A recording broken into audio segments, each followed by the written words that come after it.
Welcome back to What Arty Noobs for General Disturbance. This is the IS-7. It's a tier 10 Russian heavy tank.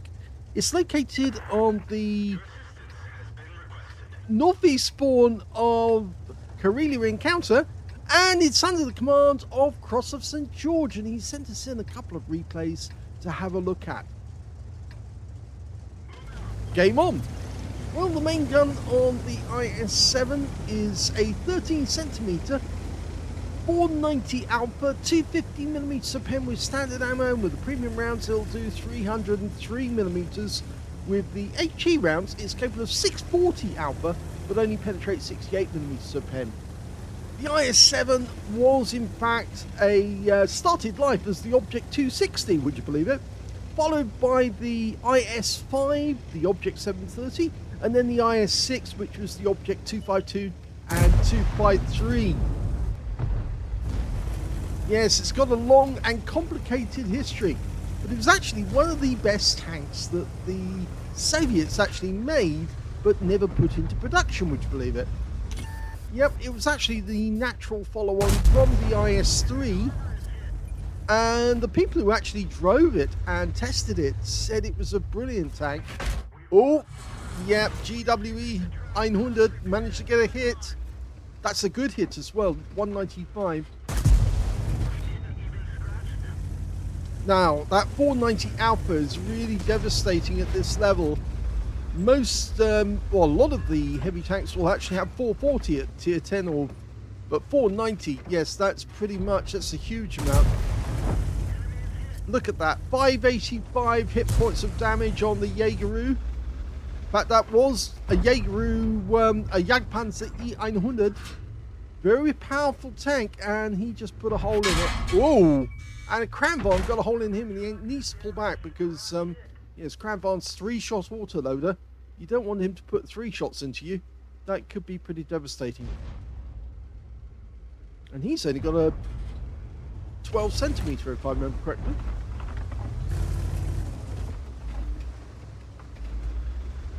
Now, it's been a while since Cross of St. George actually sent in replays. He has sent in quite a few in the past. In fact, I think we do have a large number still waiting in the queue to be done because, of course, as you know, we tend to focus mainly on RT replays, but we do tank replays as well. He blocked a shot, a heat round, from the Jaegeru there. That's pretty amazing. Okay, Kranvan's popped out again. Tries a snap, but he blocks the shot that came from him. And the mouse is now harassing that Kranvan to keep him suppressed so we can move up. There's the Jaegeru, still thinking about it, waiting for the opportunity, and he gets a hit for 521, which is another high roll. You can see a lot of shots are headed this direction. In fact, one of our teammates just expired in the Guerrilla 15. It's the Jaegeru that got him in the end. So now we can move up to this position. That will make the other guys fall back because they won't be able to withstand these shots, continually hitting them from different directions. Another penetrating shot on the Jaegeru, 462, it's a low roll, but he did take another hit from the enemy Arty, and this time round it was the Object 261. Okay, now that guy's being blocked by our teammates, so... Oh! Well, we did get a penetration on the enemy's IS-7 there. I think the main reason why they never put the IS-7 into production, even though the drivers loved it, and that's a kill shot on the enemy IS-7. I think the reason why they never put it into production was because they already have built huge numbers of tanks, and instead of actually going for heavy tanks, they were more inclined to make fast mediums with decent designs, and that's why they got to the T-54 and T-55. And they started ignoring the heavy tanks as such, and they kind of just died out. Well, we can see where the enemy RT are because we just saw the trajectory of that show. It's directly ahead of us. So I think that's the next job that Cross of St. George is going to do. He's going to head in that direction. As you may know, Cross of St. George tends to use standard ammo, because he doesn't believe in using premium. If you can't learn the weak spots, then then really you are just relying on pressing the 2 key. And by actually playing the game properly, you can actually generate vast amounts of credits. Go for the Kampfpanzer. Well, it didn't go in, so he's now using the rock cover to his advantage, side scraping off. Go for lower plate if he can. Should be able to get him. Instead, he actually hits the tracks on that one. Ooh, that's a big hit, but it's still into the tracks. Now, the dispersion on this vehicle is actually quite high, but it's 0.38. But, which is high-ish for a heavy tank. Oh, he turned sideways, which is a big mistake. And, of course, we took advantage. Still trying to move up on him without giving the enemy an advantage. We're 2 up on the enemy at the moment. They seem to be doing very well in the north, whereas we're doing well in the south and in the middle of the map. Oh, he hit the rear of the vehicle. Now he's going to be side scraping at close quarters with the Kampfpanzer. And he's decided instead that he's going to just blast through. And he does get a hit. It's a high roll for 510. And the guy just took another hit, which makes him a one-shot. And this will take him out of the game. Use an HE round on him now. There you go. Well, we're getting low on ammunition now. That is a major problem because this tank will only carry 30 rounds in total. So you have to be judicious about where you fire your shots. You can't just blast away. Oh, he just found the Jaeger, the Jagdpanzer E100, which is funny because he was so well hidden that we didn't actually spot him until we turned. Okay, K91 puts a round in, but does take a round back. He's got enough hit points to exchange at the moment. Just doesn't want to exchange it head on. Needs to be careful. Gorilla 15, which means coarse gun shield. That's his weak spot. But he does have a powerful 15cm main gun, capable of 750 alpha if he can pen you. Okay, thank you very much, gun shield. Yes, high roll 512. We're blocking our teammate in the 60 TP, which is not good. In fact, our teammate got so upset with us there, he fired into us rather than firing into the enemy, because he knows that Cross of St. George wanted that clip. He wanted that shot.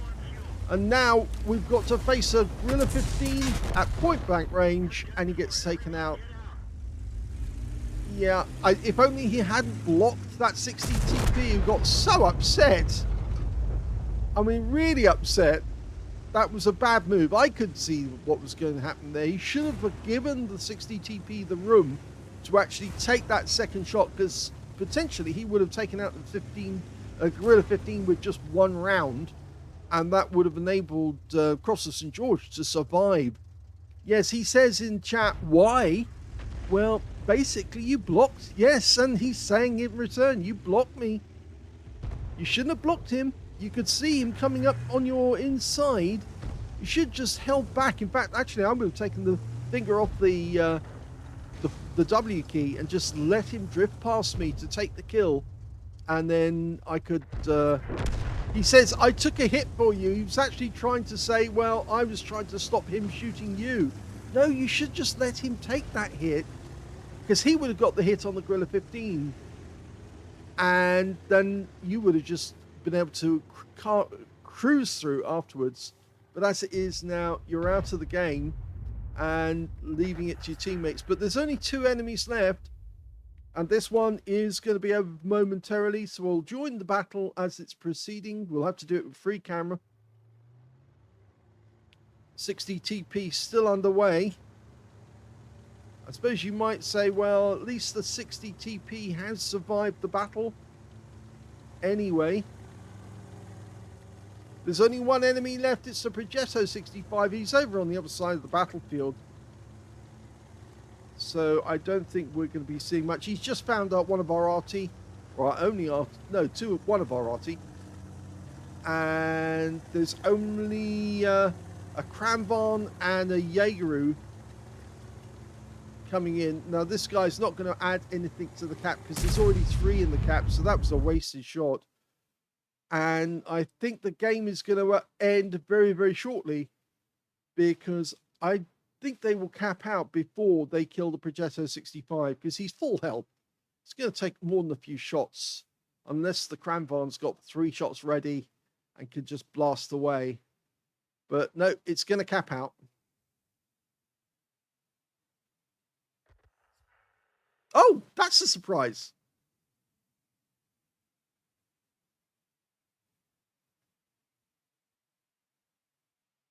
Here's the end of battle stats. That was the first class tanker for Cross of St. George in the IS-7.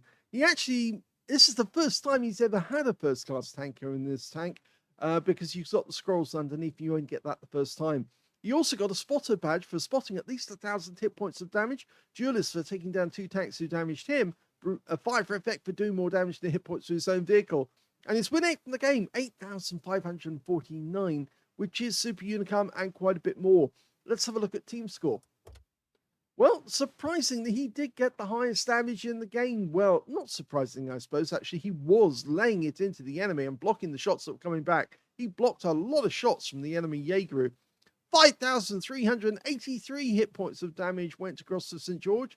Second highest damage went to the Leopard 1 on the enemy team with 3,865. And the third highest damage was the Batchat 25 ton or Van Sank Tang, who managed 3,436 hit points of damage. You can see the 60 TP driver, well, he wasn't particularly good at his job because he's got a whopping great cannon capable of doing huge amounts of alpha, and yet he only got 1,458 hit points. But he did get a steel wall in that game, so obviously he blocked the highest amount of damage in the game, and he was spending more time blocking shots than he was actually doing them on the enemy. But he did get 2 kills. When it came to kills, actually, we can see that the highest number was Cross of St. George again. IS-4 managed to get 3 kills. He got a Confederate. And on the enemy team, the Progetto 65 also got 3 kills. But really by virtue of the fact that he managed to wipe out one of our Arty right towards the end of the game. 2 kills went to the Jaeger on our team and to the 60 TP. And on the enemy team, only their Badger managed to get more than 1 kill. Other than the Progetto, rather. And when it came to base XP, Cross of St. George again, so he's got the top in all 3 columns in this game. 1,172 base, 1,026 went to the Object 140, and then 1,024 went to the IS-4, and they were the only ones who managed to get over 1,000 base in the game. And the next highest after that being the 60 TP with only 907. He fired 20 rounds, so he still had 10 rounds left at the end of the game.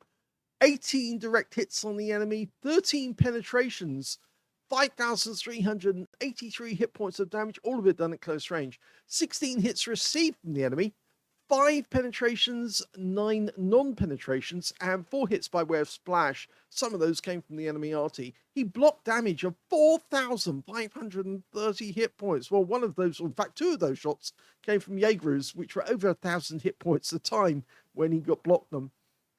3 enemy vehicles were spotted, 6 enemy vehicles damaged, 3 killed, 1,445 hit points of damage assistance. I think that's the spotting there.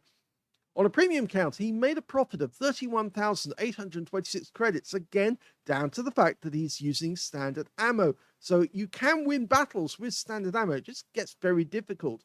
And it shows the true skill of a player who doesn't have to resort to pressing the 2 key and holding it down to try and win games. Yes, 7 bonds because it was tier 10, and 8,790 experience points because he got a ×5 on that game.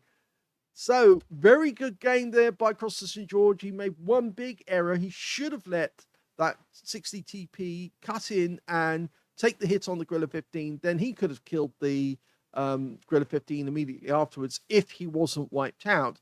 I think he would have been wiped out by the 60 TP. And by blocking the shot, in fact, he blocked his own teammate. And I think that's why he ended up losing the game or getting wiped out before the end of the game. If only he hadn't blocked his teammate, if he stayed to the outside and let his teammate drift past to get the shot, then he would have been in the cap circle right at the end of the game. So that's the end of the first replay. Let's have a look at the second one. The second replay is on the Ghost Town map, South Spawn, and we're in the Centurion Action 10, the Tier 10 British medium tank. Game on. Well, every player seems to have their favourite tank, and at the moment, Cross St George thinks this is his favourite. It's quite an interesting tank, as you can see. It's got the Action 10 turret. That's that turret with the slight drop, well, the angle on the front near the mantlet, leading up to the top of the vehicle, designed to actually try and deflect shells. Never actually put into production on any of the main British tanks, or even the Centurion for that matter. It was only tested, but not actually put into effect. Now, standard APCR on a 105mm, 390 Alpha, 268mm of pen with standard ammo, and with the premium rounds, it's capable of 330 Alpha, 330mm of pen, rather, I should say, and with the HE 480 Alpha, 105mm of pen. Oh my gummy, placed the shell into the rear end of an E-75, and I was a bit late with the response, so I'm going to draw that back, and I apologize to the viewers for doing this, but I was following the outline of the tank rather than what Crosser St George did. He spotted an enemy target off there in the distance. E-75 gave us his rear, and he put the round in, and he got a fire by setting fire to the vehicle. Yes, always a wise thing to do. The return shot comes from a T-28 Prot. Ouch. Now, the T-28 Prot got a follow-up shot, and he did manage to get some damage. Okay, there's the outline of the Prot. Fires one back, goes for the turret. Okay. You can see the E-75's turret as well. There he is, go for that. Yeah. Oh, didn't get it.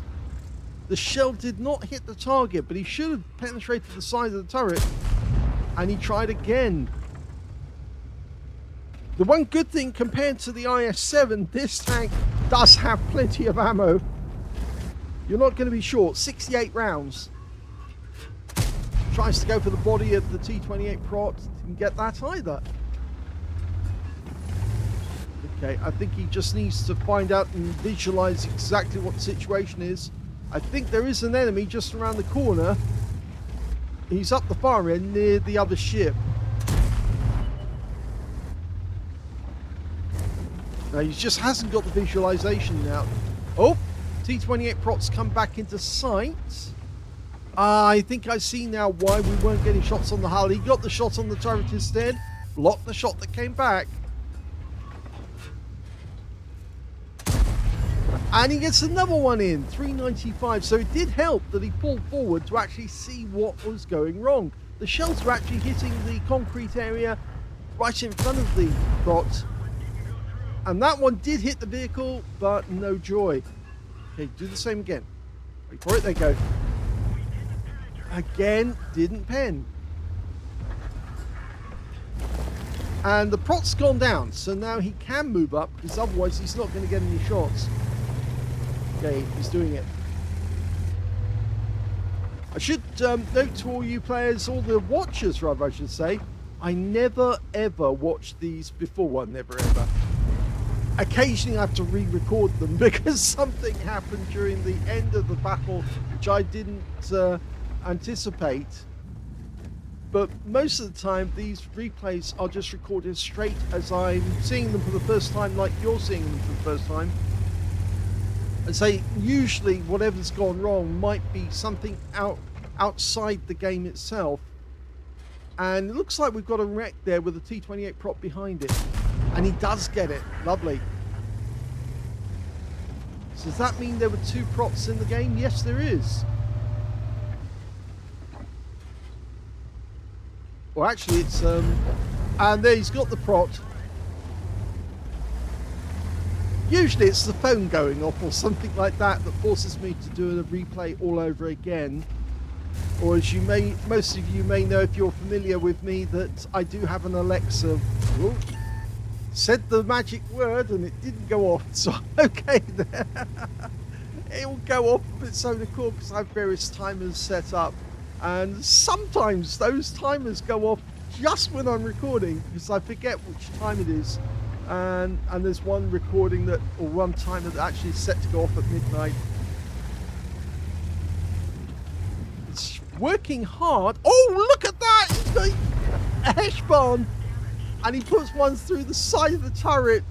Oh, that would be the moment to go to HE if you could. So with the HE on these shells, is capable of 480 alpha, 105 millimeters a pen. He'd easily go through the turret of a hash barn and do significant damage to the guy.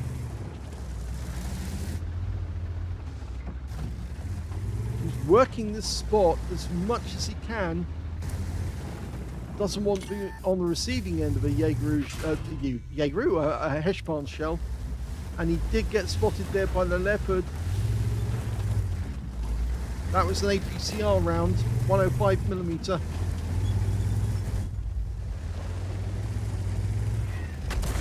And he left there just at the right moment. And you heard the rumble, the roar from the enemy Arty. He picked exactly the right moment to depart that area.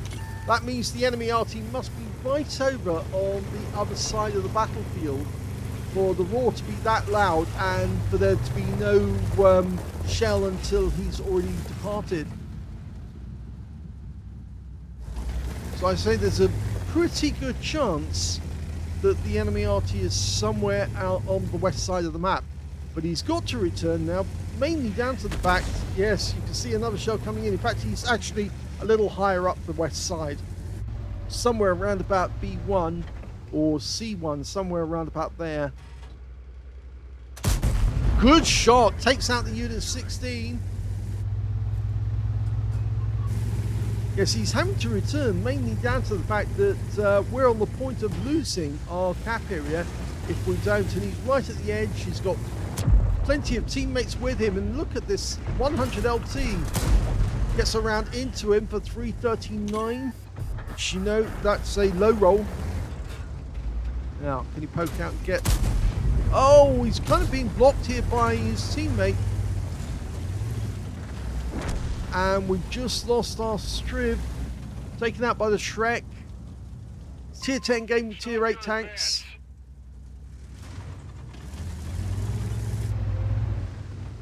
Okay, can we get that T100? No, again he's being blocked by his teammates. Now he knows what it feels like, I suppose, that he is actually blocking his teammate Shrek, who takes a hit, and he blocks the shot from the Leopard prototype. The Shrek's probably going to be firing at him next. Yep, gets one in. And the Shrek is gone down, taken out by our Shrek. And they are now capping. Oh, shells coming this direction, probably from the Leopard prototype. Now, can we see who's in there? No, we're going to have to make a move. Can't sit around here.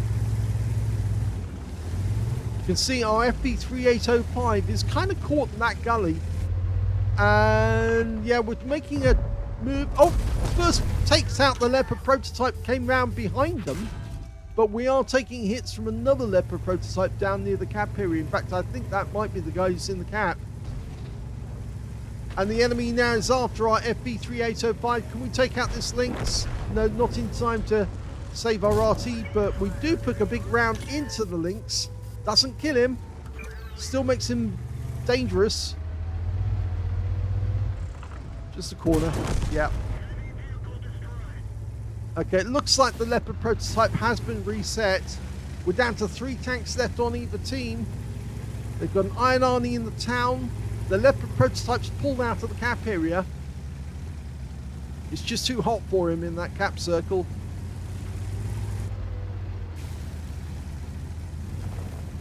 It looks like he's probably gone into town for protection, maybe joining the Iron Army so they can work as a team. Yeah, we got spotted. Somebody sees us. Now, the Leopard prototype was just at the base. He could have gone up the hill, but if he had, we probably would have seen it. Arty? Yes, whoever actually saw us, and I think it will be the Leopard prototype, let his Arty know, and he fired a quick round in. The enemy Arty, by the way, is the 212A. So it won't be a little while, it'll be a little while rather, 30 seconds or so before he's ready to shoot again. Okay, they think now he's actually at the base of the hill. So he didn't go into town, he's actually scooted around the base of the hill. And he's in a depression. We platooned with somebody who already has 3 kills, the Shrek on our team.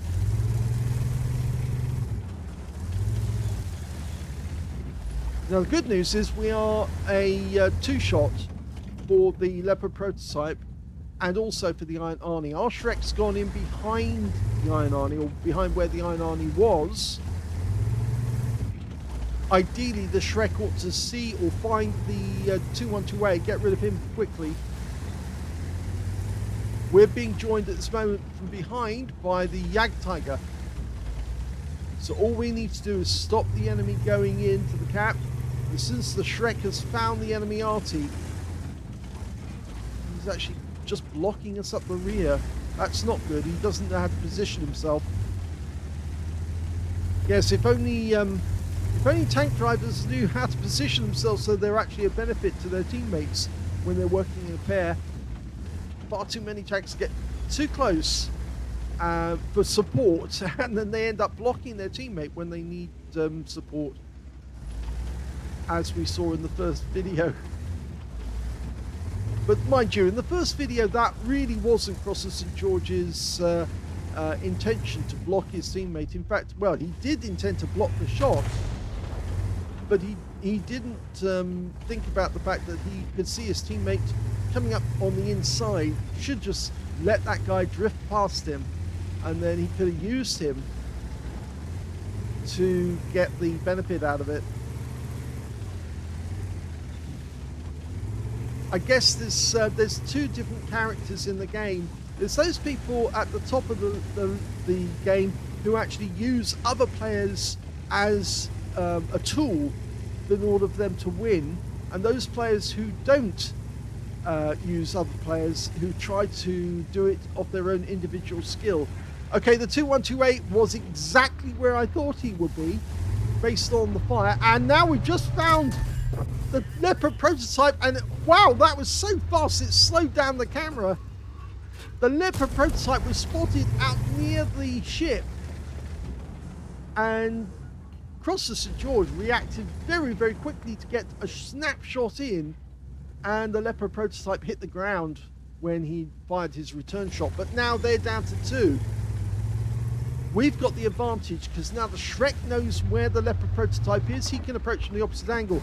The Iron Arnie's on the move. The Jagdtiger saw him, and I think the Jagdtiger got hit by him as well, because he is actually low on hit points now. We're blocking the Leopard prototype making a move on that corner, so we're stopping him from moving. And the Leopard prototype's gone up the other side. He's been spotted by the Shrek, who's just come out of the gully. So now would be the time to make your move. And he's killed the Leopard prototype, which now means it's everyone on the Iron Arnie from 3 different directions at once. We know where he is. He's running up the inside of the Ghost Town, trying to get the Shrek. Now stay on the outside. He's going to cross there. Lovely one, right up his rear. Now you can do it again if you can get it in time. The Shrek managed to get around in. We fired and bluffed our shot to the left. The Shrek got another hit. Now we need to get... Oh, well, we lose the chance of getting the brothers in arms. But we're not going to lose the game because he's now 1 shot. We're a 2-shot. We can take a round from him and still survive. And he will go down. It's just a case of getting that shot on target now. Oh, yes! And he's happy.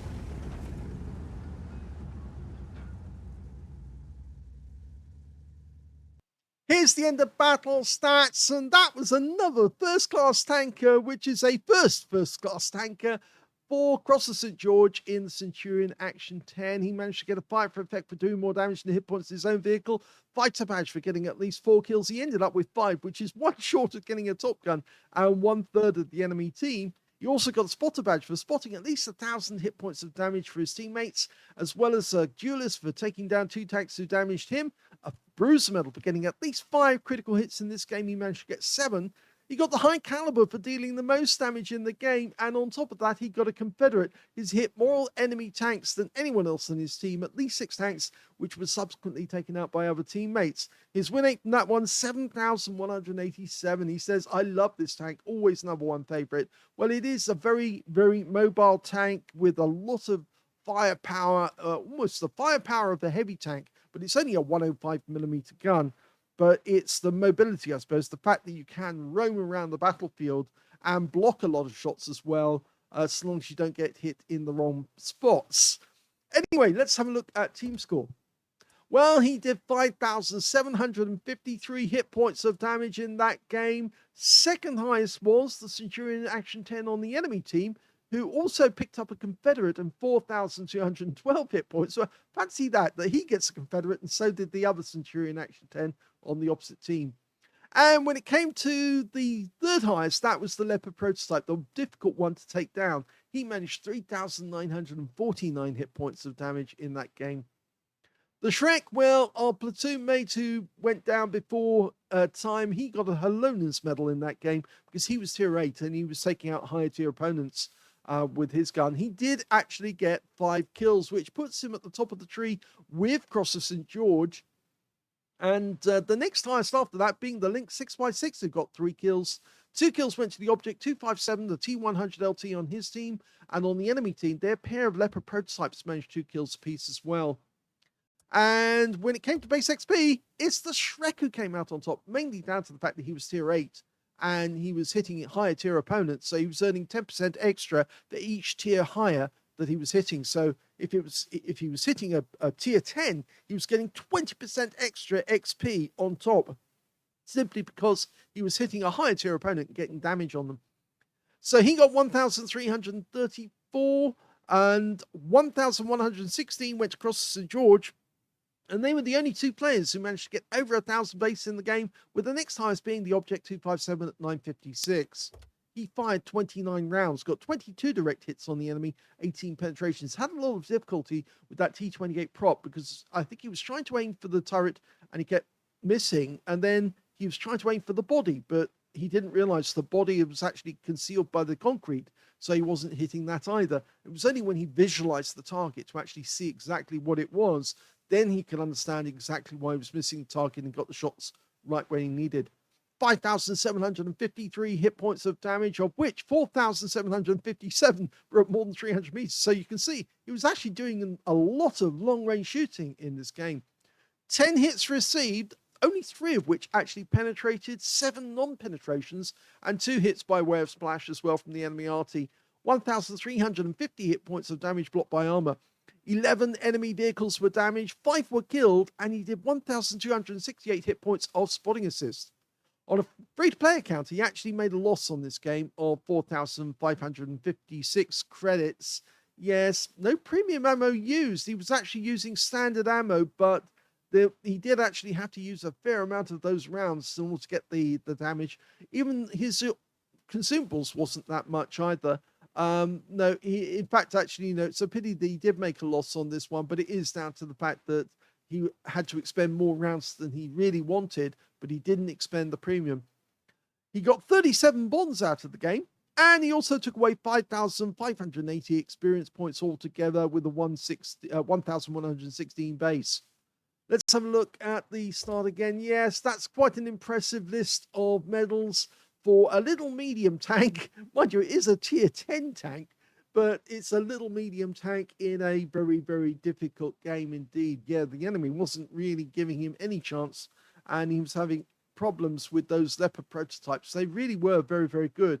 And I think you have to look at the fact that those Leopard prototypes on the enemy team, they were working very, very well together. Even though they weren't in platoon, both of them seemed to be creating enormous problems for Cross of St. George. I hope you enjoyed both of those replays. This one in the Centurion Action 10 and the other one in the IS-7. It's been a while since we posted a video for Cross of St. George, but I'm sure we'll be doing so in the future.